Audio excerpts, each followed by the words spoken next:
ರಾಜ್ಯ ಸರ್ಕಾರದ ಮಹತ್ವಾಕಾಂಕ್ಷಿ 5 ಗ್ಯಾರಂಟಿ ಯೋಜನೆಗಳು ರಾಜ್ಯದ ಬಡ ಕುಟುಂಬಗಳ ಆರ್ಥಿಕ ಸಬಲೀಕರಣಕ್ಕೆ ಸಹಕಾರಿಯಾಗಿವೆ. ಅರ್ಹರಿಗೆ ಯೋಜನೆಗಳ ಸೌಲಭ್ಯ ಸುಲಭವಾಗಿ ತಲುಪಲು ಅಧಿಕಾರಿ ವರ್ಗ ಕ್ರಿಯಾಶೀಲವಾಗಿ ಕಾರ್ಯನಿರ್ವಹಿಸಬೇಕು ಎಂದು ನೂತನ ಸಮಿತಿಯ ಅಧ್ಯಕ್ಷ ಕೆಆರ್ ವೆಂಕಟೇಶ್ ತಿಳಿಸಿದರು. ಶಾಸಕರ ಮಾರ್ಗದರ್ಶನದಲ್ಲಿ ಸರ್ಕಾರದ 5 ಗ್ಯಾರಂಟಿ ಯೋಜನೆಗಳು ಫಲಾನುಭವಿಗಳಿಗೆ ತಲುಪಿಸುವ ಕೆಲಸ ಮಾಡೋಣ. ಫಲಾನುಭವಿಗಳಿಗೆ ಸಮಸ್ಯೆ ಉಂಟಾದರೆ ಅಧಿಕಾರಿಗಳು ಅವನ್ನು ಬಗೆಹರಿಸುವ ಕಾರ್ಯ ಮಾಡಬೇಕು. ತಾಲೂಕಿನ ಯಾವುದೇ ಯೋಜನೆಯ ಫಲಾನುಭವಿಯ ಯೋಜನೆಯಿಂದ ಹೊರಗೆ ಉಳಿಯದಂತೆ ಅಧಿಕಾರಿಗಳು ಜಾಗೃತಿಯಿಂದ ಕೆಲಸ ಮಾಡಬೇಕು. ರಾಜ್ಯದಲ್ಲಿಯೇ ಇಡೀ ತಾಲೂಕು ಗ್ಯಾರಂಟಿ ಯೋಜನೆ ಅನುಷ್ಠಾನದಲ್ಲಿ ಮಾದರಿ ತಾಲೂಕು ಎಂದು ಹೆಸರು ಪಡೆಯುವ ಹಾಗೆ ಕೆಲಸ ಕಾರ್ಯಗಳನ್ನು ಮಾಡಬೇಕೆಂದು ಹೇಳಿದರು.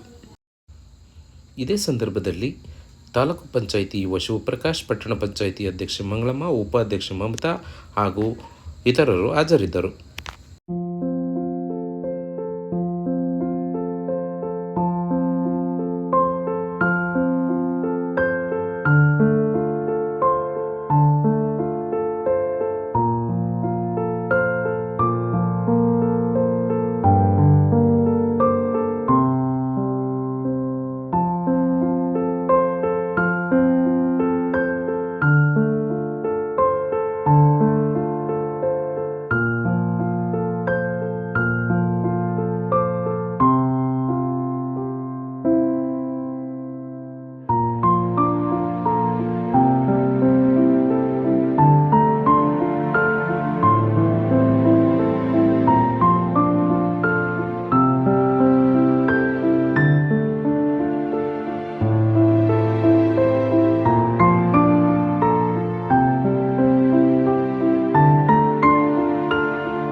ಘೋಷಣೆ ಮಾಡಿದ್ದು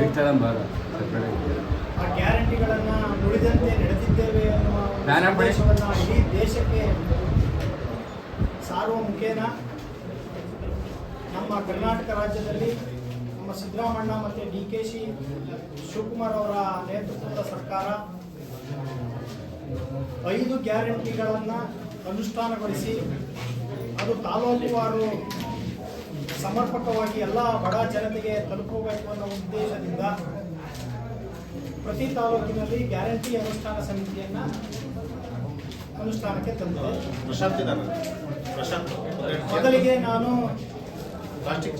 ಈ ತಾಲೂಕಿನ ಗ್ಯಾರಂಟಿ ಅನುಷ್ಠಾನ ಸಮಿತಿ ಅಧ್ಯಕ್ಷರನ್ನಾಗಿ ಮತ್ತು 15 ಜನ ಸದಸ್ಯರನ್ನು ನೇಮಕ ಮಾಡಿದ ನಮ್ಮ ತಾಲೂಕಿನ ಜನಪ್ರಿಯ ಶಾಸಕರಾದ SR ಶ್ರೀನಿವಾಸ್ ಅವರಿಗೆ ನಾನು ಹೃದಯ ತುಂಬಿದ ಧನ್ಯವಾದಗಳನ್ನು ಹೇಳಲಿಕ್ಕೆ ಇಷ್ಟಪಡ್ತೇನೆ.